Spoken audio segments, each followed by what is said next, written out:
Het Stadspark was zondag het decor voor de tweede editie van Soul at the Park. Onder een stralend zonnetje en met een relaxe sfeer kregen 24 leerlingen van muziekschool Soul de kans om podiumervaring op te doen.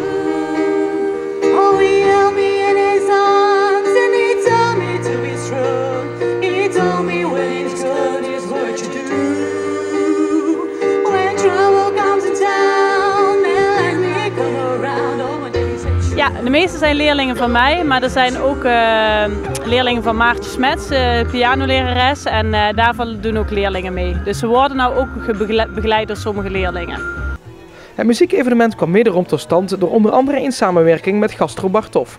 Ja, we hebben eigenlijk de verbeterpunten van vorig jaar proberen door te pakken. En dat was vooral de plek. We dachten, oh, die kan nog mooier, want we hadden dit stuk gemist.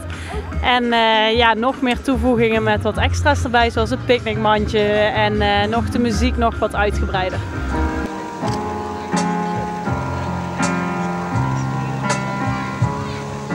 Een van de optredens werd verzorgd door Fenne Ruhl, een leerling van het eerste uur van Auke.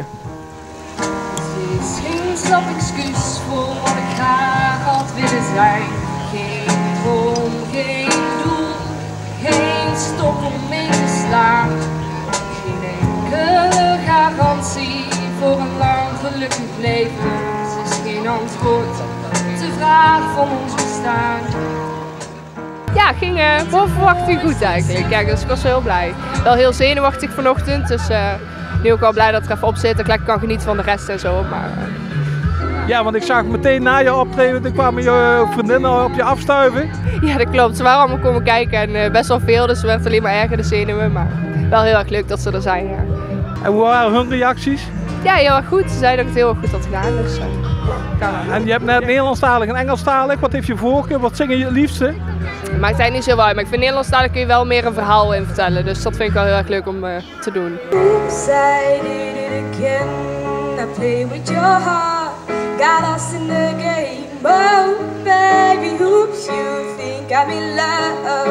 Get sent from above, I'm not that innocent.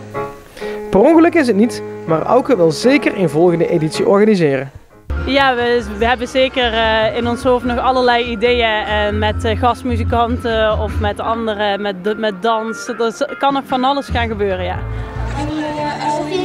The peaceful feelings, the light is in the village, the